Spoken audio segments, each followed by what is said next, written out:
So Shay, first and foremost, thank you for joining me. It's been a long time coming. Definitely. Yeah. Thank you for having me. I'm so excited for this conversation. Same. So we spoke like 2 years ago about doing something, right? And this is the something. So, Divine timing. It is divine timing. So much has changed. You just were saying a lot has changed in your life. So before we get into that, tell people who you are, what you do, what your vision is for your life. Oh, yeah. Okay. Oh, you're going deep. Okay. Let's get into it. Yeah. So my name is Shannon Morris. I also go by Shay Asé as my stage name. Right. A little bit about myself. I am an artist, mostly hip hop, R&B, Afrobeats here and there. And also I'm a social entrepreneur. So I develop programs for middle school, high school students, all around holistic healing, teaching them about wellness. Right. Yeah. Nice. And so what's the vision for all those areas of life? Like, what is the culmination of all that when you see it come to fruition? The vision is really planting the seeds that will nurture a new generation that is mindful, a generation that can understand the importance of what it means to live a whole life, a full life. Right. Not just being a cog in the machine, but really understanding the fullness that life has to offer. Right. So it definitely starts with myself, of really leading and living a full life. Right. Very spiritual life. Right. And a very intentional life. Right. You said so much just now. Yeah. And I gotta try to unpack a little bit. And I'm so glad you threw yourself in there. Which shows so much growth. In real time, I'm sitting here like, remember the last conversation we had and hearing you say that now so quickly, I'm like, yeah, man, you've grown a lot in the last 2 years or so. Oh, man, thank you. So I hope you don't mind, I gotta reflect on our conversation at Dumbo House. Please. Right? Because the one thing I remember telling you something I was also telling myself in real time was the amount you have to do for your community just based on how well-rounded you are, how many areas that you're gifted in. It's going to require so much time of you nurturing and developing that it might be, you might get impatient. Yeah. Right. And I was trying to affirm you because I was just getting into a phase of reaping all the years of growing in so many different ways. And, we get to a place where we're like, hey, come on, like, why hasn't it?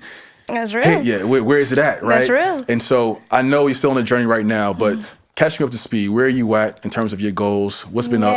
I love the fact that you just brought it back full circle because I completely forgot about that conversation. And I appreciate that you brought it to the forefront of my mind because, I remember the space that I was in when we had that conversation. Right. That angst that I was feeling, that frustration, that depression, and that was a real time. You poured a lot of life into me in that conversation. Right. But right now it's definitely that new leaf, that turn of the new leaf where it's finally like reaping some rewards, like finally seeing 10 years of stewarding this vision. Yeah. Really like taking fold and like really coming to fruition. Right. So, definitely not where I want to be yet. In its totality, definitely. Always growing, always have so much growth to happen. But man, I am so grateful for the opportunity to like really see these things that I saw in my mind now in the physical. Right. It's amazing. I love that. And I got to ask you something because I had to humbly learn this lesson or a version of it from my version of it a long time ago. But how have you dealt with knowing who you are? Just because you know your gifts, you know what your potential is, but you haven't had the natural example happen yet, right? You don't have the things of the world or the accolades of the world to justify why you say, I'm this person. How have you dealt with that as you've tried to bring your vision to life? That's a powerful question. Wow, that's a powerful question. In fact, I was literally thinking about that this morning. Like, I remember around that same time when you and I met up at the Dumbo House, feeling like a fraud. Like having this ambition, having this grand vision, and saying, I am that. Right. But my reality does not reflect that at all. Wow. So it's like a this double consciousness that happens where it's like, on one hand, I know I have the potential. Right. But the potential is not actualized. So what are you? It's like, you say that you're these things, but this is not the life that you live in. Right. So man, that reality of I have so much in me to give. I have so much in me to share, and I'm not in position to do it yet. Right. I just felt like I was being crushed by the vision. Right. I'm being crushed by my ambition. Right. That So was a how low do you place. protect that vision? Because what I imagine is a lot of scenarios where you're trying to explain to people, hey, this is what it is. This is the project. This is the goal. This is how it can happen. And they're like, I don't see nothing's behind you. Nobody's behind you. Why am I listening to you? How do you keep that vision alive in the midst of those scenarios, assuming that you had those moments? Definitely. I mean, I've had those moments of trying to get people on board. Like, yo, can you see it? Like, I could see it so clear. Can you see it with me? Like, can you see this? Yeah. And people are looking at me with a deadpan face like, what are you talking about?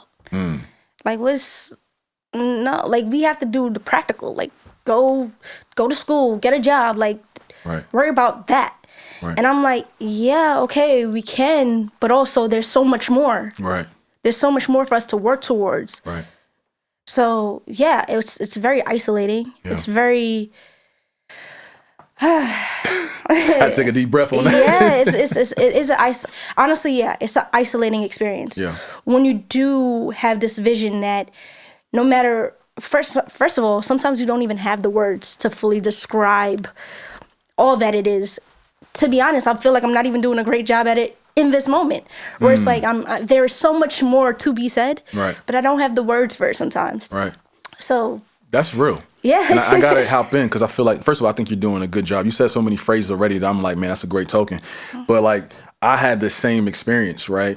And I remember having to, so there's this guy I used to listen to, a preacher, and he did this thing, first 21 days of the year, you got to create your vision for provision, right? And they say, write it down, make it plain, right? Yeah. It's a Bible verse, it's a principle. I had done parts of that in terms of just like how I see life, but I really ain't dive into it in a meticulous way. Yeah. It wasn't until I wrote down my vision that I was able to see what I had to protect. Yeah. You get what I mean? Yeah. Because it's easy to attack something when you haven't articulated it to yourself in a real way. Definitely. And writing it down for me was the way I can say, all right, this is what it is. As life happened, I can adjust it. It allowed me to say yes or no to certain things. And then it showed me how to protect it. And that was a process that was artistic. You know what I'm saying? I had to learn how to really weigh other people's doubt, other people's projections. Because if I let them, even if I told them a vision, I can feel when it wasn't the right person to be talking to, right? So tell me, have you had any moments where you've told a vision and it's like 1,000%. Yeah. 1,000%. And that's I love this question because the beauty of really developing that muscle. Right. Where in the past you might have got scorned. You might have prematurely shared an idea. Right. You might have prematurely shared this excitement that you have for this vision that you have, and you told the wrong person, and that person, that's not possible. Right. And then that one little, that little one instant, that one moment of doubt injects doubt into you, and it sways you off of what you like. This is a gift. Yeah. It's a gift. I truly feel like God, man, I heard this great quote today where it says, God blesses you with gifts and the potential, the ability to develop the gifts. And the way you glorify God, the way you show your appreciation to God, it is to do the work to develop those gifts, to share those gifts. Right. So, yeah, you have to protect these visions that you have. You have to protect the idea that you have because it is a gift that you were given to steward this gift that you were given. No, it is. It is. And I think we have to start finding practical ways of showing people how to do that, right? So tell me what's next steps with the nonprofit. I know we spoke about it before. You just acknowledged it a little bit, but what is the goal in the near future?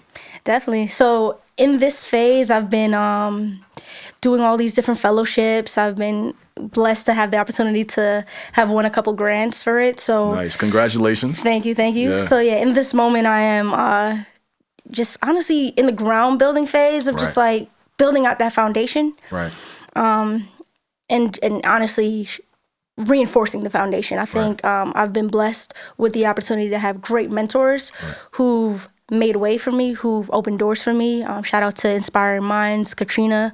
Shout out to Cordine at Made in Brownsville. So many great leaders, so many great inspirations that I have access to that saw or heard me express my vision, and they were like, you know what, let me open the door, let me show you the opportunity. So I've been blessed with the opportunity to just have my feet in the door in a way where I feel like I'm growing a little faster than the average person taking that journey of developing a nonprofit. But because it becomes a bamboo, like bamboos grow really quick once they start sprouting, right? And I feel like you saying you're growing faster, but it's because you put the time in. That time. So it is bamboo growth for real, right? It compounds. Let me tell you something, because you just said something great about developing and reinforcing the foundation, right? And I never shared this story, but I'm gonna say it out loud. Shout out to Manette Nelson. She's one of the early supporters of my nonprofit that we just recently made inactive just because of my workload. Definitely. But when we first started, I had a meeting with Manette and her husband, and I remember her sitting there telling this excited Black kid and Jeanette, my fiance, a lot of different things. But one thing she said was, it's going to take years. Yeah. And that's all she said. She didn't say, it's going to take years to do this and this and this. It's going to take years for this and that and that and that. She gave me a general statement of it's going to take years. And at the time, I didn't know why that stuck with me so much. And I got to humbly think back and say, it might have been because I was in a phase of realizing the instant gratification that came with our trajectory. Like, we moved really quick, raised a lot of money because of the pandemic. People had a lot of time and just wanted to do stuff. And so we benefited from that. But the reality for things that last is it takes years to build a foundation, not just for the organization and the vision itself, but for your characteristics.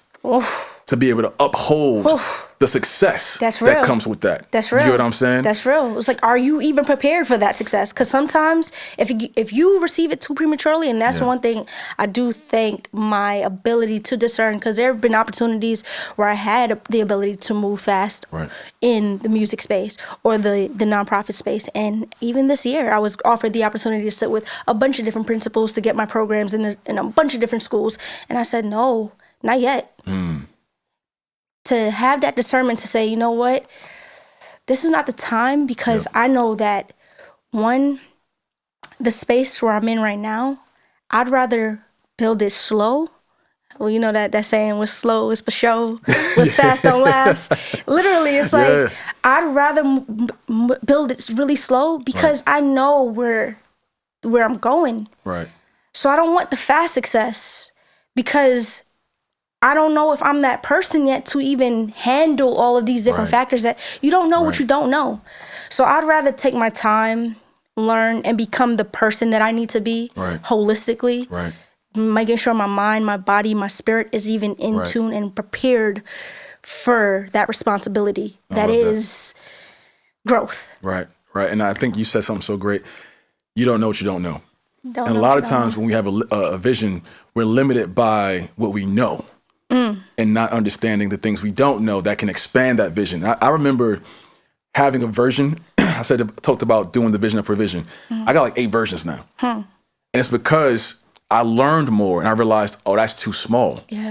I'm limiting based on my scope, not seeing this grand thing that God is like, hey, if you just learn a few more things, stay humble. I'm saying. Like, relax. Literally. You know what I mean? Literally. Have you ever trapped yourself at a level of your vision? Oh, yeah. I thought, oh, man. No, seriously, like you have this idea of success, like what it means to be successful in your mind. I remember in my young 20s. Now, mind you, I've been literally on this journey for 10 years. I've co-founded other nonprofits. It has failed miserably because I wasn't prepared, right? Once again, not knowing what you don't know. That's real. And just taking that time. Oh my goodness, man, this is a great conversation. No, like it's literally, you said the process in real time, right? It's literally bringing back so many memories of like the times that it took for me to really recognize who and what I actually am. You know what? Before I even like dive into what it means to bring the vision to life. What does it mean to become who you are, right? It's like that process in itself. I remember how ambitious I was in my late teens, early 20s. Like, yes, I'm going to conquer the world. Like, I had those visions. And in my mind, that vision revolved, okay, I'm gonna have this amount of money. I'm gonna have this, like, you know, these markers to measure that success. And what's funny is, I want to say around 19, 20, 21, I was very well financially, very, very well. Like, that ambition, that hunger put me in great rooms and great opportunities. However, I remember having these moments where internally I felt like, you know what, there's more. And I don't know what direction to take, but in this moment is not it. And that led me to taking a whole different path. Right. Now, I left the organization I was working with at that time, and my mentor who helped me out recently, Katrina, once again, from Inspiring Minds, I remember she had said this when I told her, like, yeah, I don't know if I want to be here anymore. She said, you know, life is like a dark road you're driving down. And the only thing that you're able to see is whatever the headlights of your car is revealing to you. You don't know the full journey, but you just have to trust that you're driving. You trust the steps that you take, one step at a time. Right. So yeah, I mean, me having these grandiose visions of like what I wanted my life to be like, and then taking that turn, making that decision, you know what, I don't know what this road is leading to, but let me take it. God humbled me in a way that I did not know I needed. At the time, and it's when God humbles you. You saying so? I was about to make so many points, and you just hitting them. I'm let you finish. You feel it though. You feel it. I'm trying to compose myself. Listen, you feel, because that journey of, and I love the fact that you honed in on the character development. Right. Like, yeah, you can win. You can have the materialistic wins. But who are you? Right.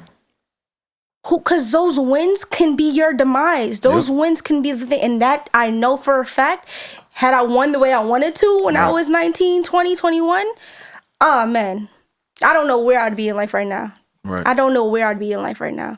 So, I mean, and my humbling came in various ways because, I have sickle cell anemia. So throughout life, just being in the hospital, I've always had like those times where I was forced to sit back and forced to take a pause. Right. So I always am grateful for those experiences, though it may be, a hard experience to endure. Yeah. I recognize the blessing that it was to be able to like pause.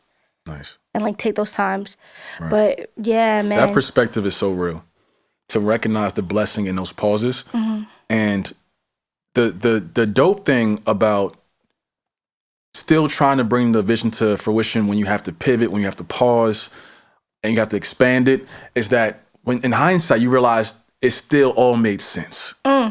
The process made sense. You couldn't have picked the route, right? You had this linear way of how it should happen, or you thought, I'm gonna do it the same way they did it, and God will say, hey, we're gonna get there, but let me show you the route you're gonna take. And I gotta say this, and this is my first time talking about it too. I just got a promotion, right? Congratulations. So, thank you. Yeah. But I'll be probably one of the youngest VPs at an agency, state agency. Wow. We got to watch off camera, but like that process is crazy. Definitely. But when I look back at what I was doing in college, then what I did after school, like it's different areas of life and different verticals in terms of industry, right? Yep. But what I'm doing now is a culmination of all of it. And I would not have I didn't even know this thing existed. Not just the position, the agency. You know what I mean? Like I had no idea. 1000%. Yep. And so to look back now and say, man, God, thank you for the grace in my arrogance. Yeah.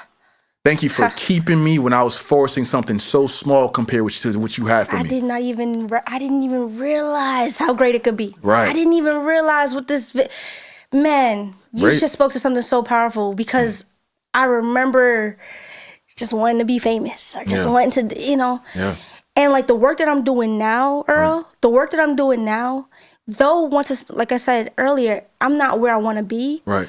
I see the impact. The purpose. I see it. I feel it. I gotta keep affirming you and this is why I'm so glad we connected, especially that day at Double House, because I got to learn so much about you in a deeper way. Yeah. And I'm like, bro, I feel like I'm talking to myself in a different point in life, right? Yep. And I feel like that's why I wanted to make sure we had a conversation about stewarding a vision, because there are phases to it. Oh yeah. Right. And when you see somebody going through a phase you've been through, and you know how hard that phase was and is. Yeah. And so we got to keep encouraging, because I look at you like a leader. I'm like, you are a genuine leader, and you're becoming, right? And so people will take advantage of you for several different reasons in that phase of becoming, because that's when you're most vulnerable. Because once you become, man, you know what I mean? And so we got to keep looking out for each other. So I feel what you feel. Yeah. I felt those moments that you feel right now. And I'm like, man, I can't wait till you get to reap all the years. Oh, man, you know what I'm saying? And it's real. You. It's real. It's a real thing. Like, I appreciate you. You don't get the vision without, all the qualifications that require. Yeah. And like you said before, the things you have to develop, right? But you have the seeds. Yeah. You know what I mean? So how do you, if you had to talk to somebody who was in the previous phase, because I love that you've matured. Mm-hmm. If you were in my position at Dumble House now. Okay. What would be something you tell somebody in terms of the phase that you were in? I was in.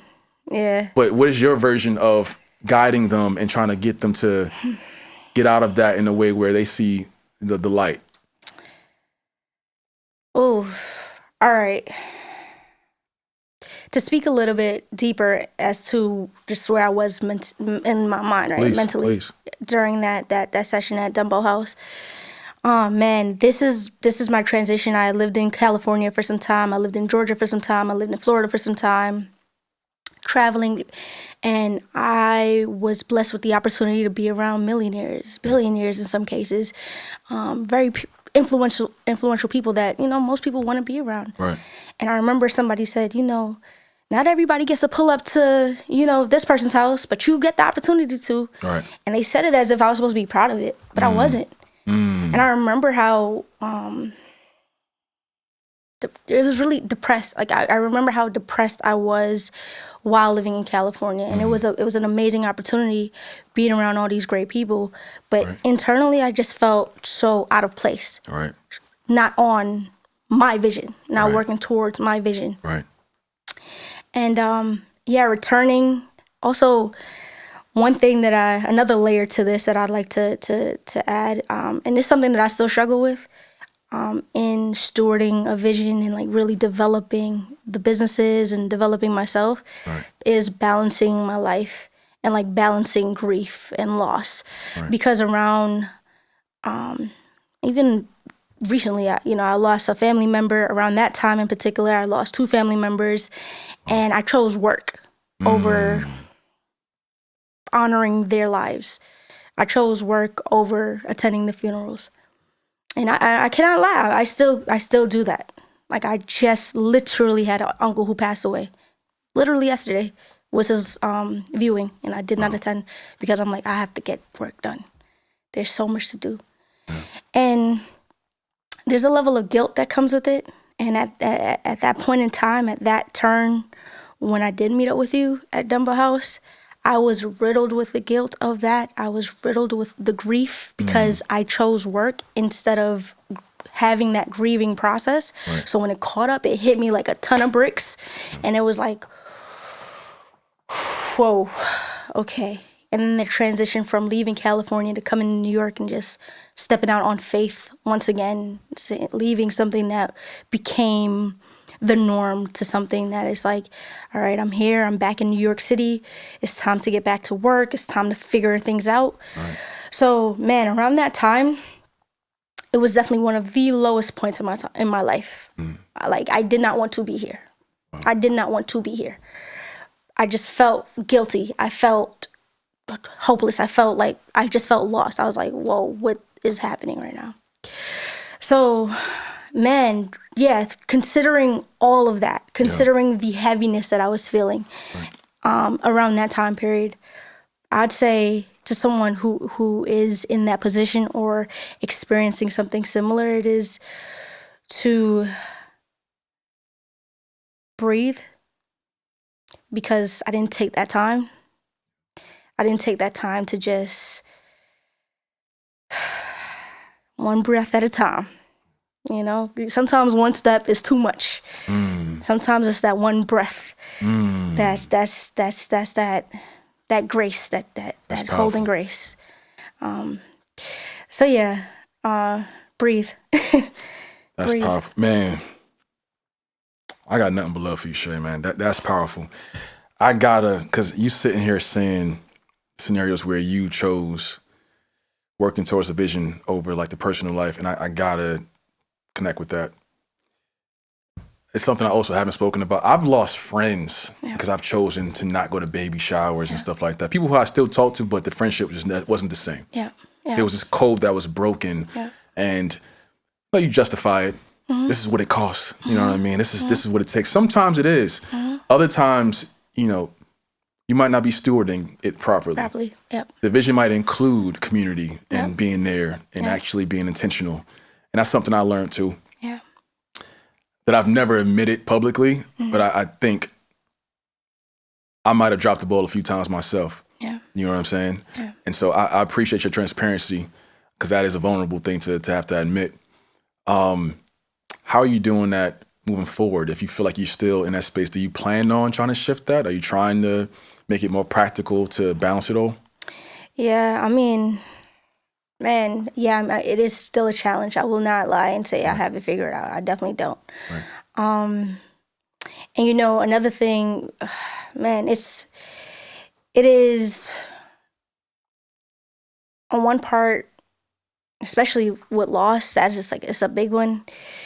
On one part, it is wanting to acknowledge the life of a family member, a friend, All right. and celebrate their life. Right. And then on the other part, it's like, man, I have to sit with this, but I also have to live for the living. Right. And it's probably such a sinister thought to think, but I think it. And I cannot lie and say I don't. That's real. Because I know that there's just so much.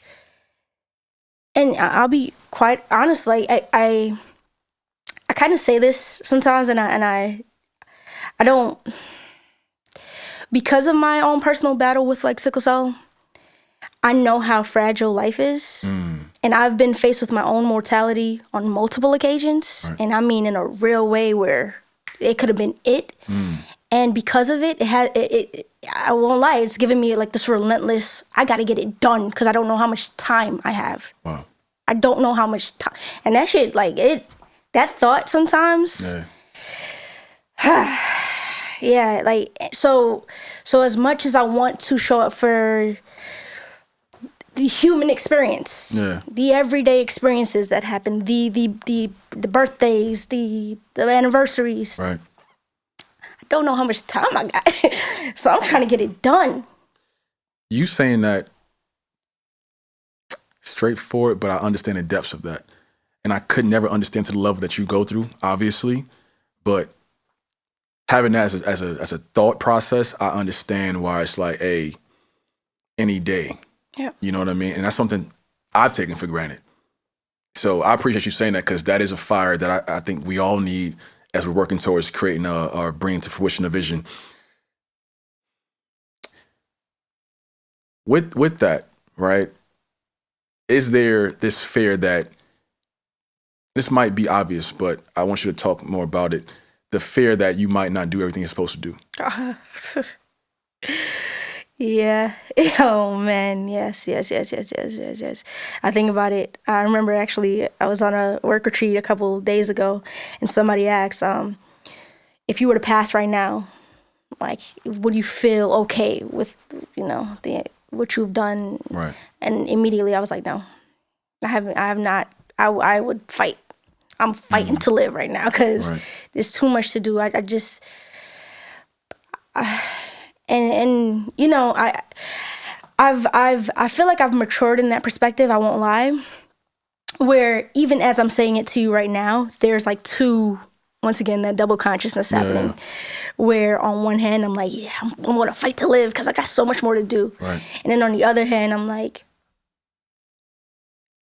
2 days ago I went to a school I've been working at, and there was this kid that I've been working with, and this is my first time back at the school for the school year.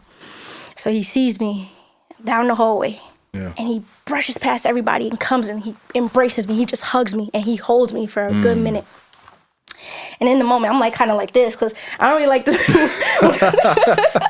don't really like when people touch you like that. I don't like when students touch you like that. You know, COVID. You said COVID. But like in that moment, I just held on to him. Wow. Because I understood the significance of it for him. Right. I spoke him off the edge last year, and this is off me coming off the edge just maybe a couple months before I even had that bond with him, before I had that connection with him. Right. And I remember where he was. So when he embraced me like that, I knew the significance of it. It wasn't just like, oh, I missed you. It was, you are the reason I am here. Thank you. Thank you. So in moments like that, and then this is why I'm so appreciative of the experience that I have to root all that I do into this vision, because I understand that, you know, life is fragile. Like there may be a time when I cannot see all that I'm trying to bring to life to fully come to life. Right. But I have to be so intentional with planting seeds. And in me being intentional with planting the seeds, it's like, you know what, I am getting it done. And I might not be here to see the full fruits of it. And I know I won't be here. For this vision that I have, I know I will not. This vision is for generations. Right. I know I will not be here to see the full fruits of it. But I get to, I am seeing the fruits of it. Right. Right? It's like, I'm feeling it. So we gotta package that, because I didn't even think it was gonna go to that angle, but part from what you're saying of stewarding a vision is paying that vision forward and laying those seeds and making sure that even if you don't see the fruits of it, somebody's still going to be able to push it forward, or our generation will still be able to push it forward. And we see that from the works of our ancestors and being able to benefit from it now. But I think as we kind of think of our vision and our goals, it might start off a little selfish. Yeah. You know what I mean? And we might not think about, all right, so I'm going to make sure this next generation, in a very practical way, this is how it's going to happen. This is how I'm going to pass it down, just in case. But I think strategically, if you're really about the vision, you look at it bigger than yourself. And you don't prize all the different things that come with bringing that vision to life. You say, no, if it goes left, this is the plan for how we keep pushing it forward. Contingencies upon contingencies upon contingencies. Like when you really have a plan, when you have a plan for your life, when you have a plan for your family, when you know that you're here to, it is beyond my first name. It is for my last name. It is for my community at large. It is for the world at large.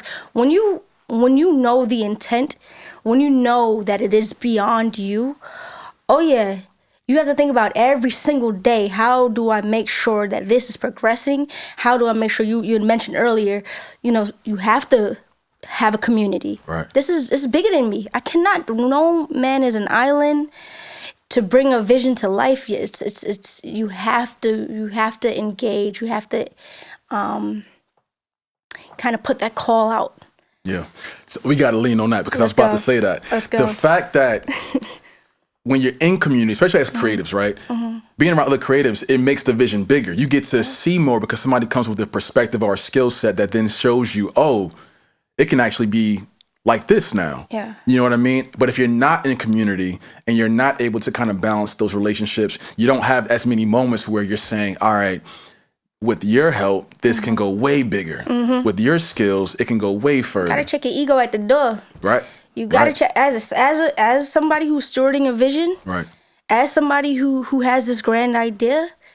Yeah, like I think ego is like a huge thing, right? Yeah. Sometimes you might want to hold on to the idea and say, "Oh no, this is mine. Right. I want to reap the benefits of this." But that's like to engage people is to know that you have weaknesses too. Right.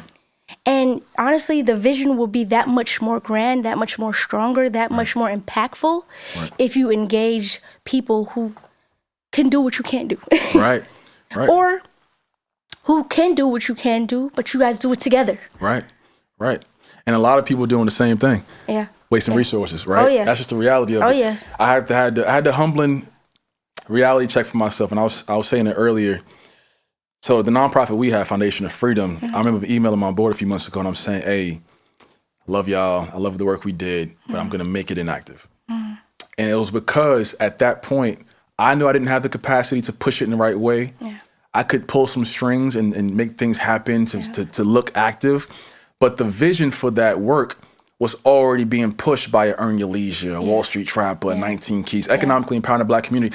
That's becoming normal now. Like we're starting to talk about that a lot more, right? We still got a lot of work to do, but if I'm really about the vision, I can trust that there's an agenda being pushed in a genuine way that I respect and I can actually just amplify versus me just saying, because of my ego, I got a nonprofit that does this and does that. It's like, no, bro. Actually, your work is bigger in terms of your life and the things that you've been gifted with and the culmination of those things becoming a vision, right? Yeah. So let me not say bigger in comparison, but more bigger for the mindset I had, right? And to see now, let me just say this. As soon as I decided that, all right, I'm gonna let go, something else came. That's when I got this new role. And with this new role, my capacity, the resources, the connections, like I said, we're going to talk off camera, but it required me to have the humility to let go of something so God could say, all right, now that you learned that lesson. That's it. And by the way, you did a good job. Yeah. But I don't need you doing that no more. This is a part of the vision as well. You need to do that to get into that habit, to learn those skills, to build those networks. And we're going to use that for this next thing that's also a part of the vision, right? But if we don't have the humility to know when we're supposed to pivot, and let go of things, you don't get to the true vision. Yeah. You get a variation, which is cool. You can stay there, but everything you want, like you said before, you were in rooms with billionaires, millionaires, and still had that earning of like, this ain't it. You're gonna feel that eventually if you don't actually let go of the things you gotta let go of. Get out of the place you gotta get, even if they're good. You hear what I'm saying? Yep. And that requires humble. To be humble. Definitely. Yeah. I want to make sure we shout you out. And anything you want to share with the camera about where to find you, how to support you as you build your nonprofit, I want to give you that time to just do that real quick. Definitely. One thing I would like to say before closing out, I think, and I kind of always share this because my faith is, like my connection with God is real. Right. It's real. I prioritize it. To be humble, to listen, to be in obedience, to live in obedience, that is what opens the door for the opportunities. Right. So for me, it is taking that time. A lot of time you have to isolate. A lot of time, God speaks in solitude. Right. God had to separate Moses. Right. God had to separate Joseph. You have to sometimes like really disconnect from the world, the illusion, the things that we think are our reality as it is, and go into self. And just give that time, that space for you to really connect with yourself, really connect to God. And in that, man, that is where you find the gems. That is where you find truth. Right. That is where you find you. So, I always encourage people, like, if you feel like you don't know, just shut up.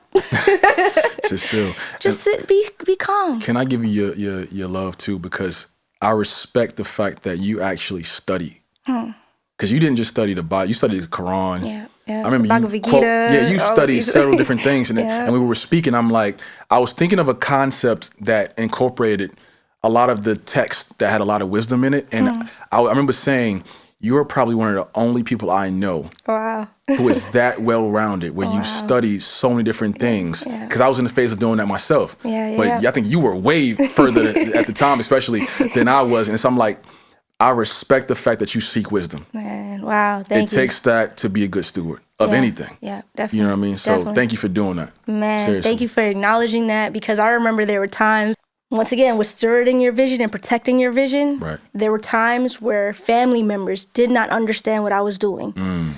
Times where I had to step away from the everyday routines, working, and and I went in to study. I went into reading, and I was, man, and I'm not talking like regular books. And of course, we love the self-development books. I love Tim Grover. I have to shout Tim Grover. I love Relentless.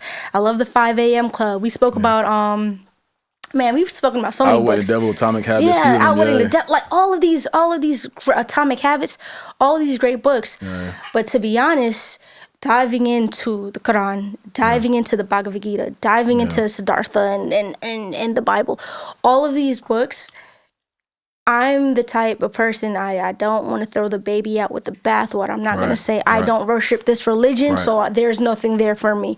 No, I'm seeking wisdom. I'm seeking truth. And I know that truth comes in many different colors, languages, life experiences.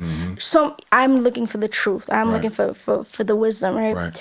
So yeah, in me stewarding and protecting my vision was me honoring and protecting my time when it is time, because that my life is in phases. There are times where I'm like active and it's time to go, and I know that there are times to be still. So in those times where the world may not understand it, I'm so grateful for those opportunities where I was able to read and grow. So thank you for acknowledging that. No, of course. Tell the people where to find you. Definitely. You can find me across all platforms at I am Shay Asé. I am SHAYASE. Look out for all the music that I have coming, as well as my nonprofit. It's called ARC, Access, Resources, and Connection. The programs that I'm developing right now is called the Mindful Youth Empowerment Program.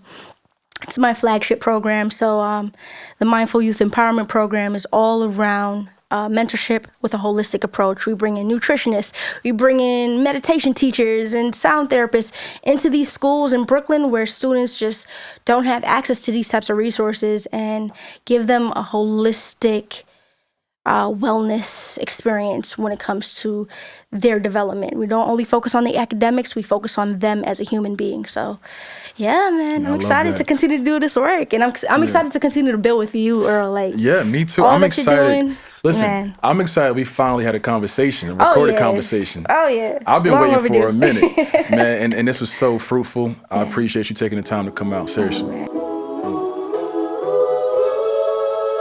Don't procrastinate yourself into a regretful life.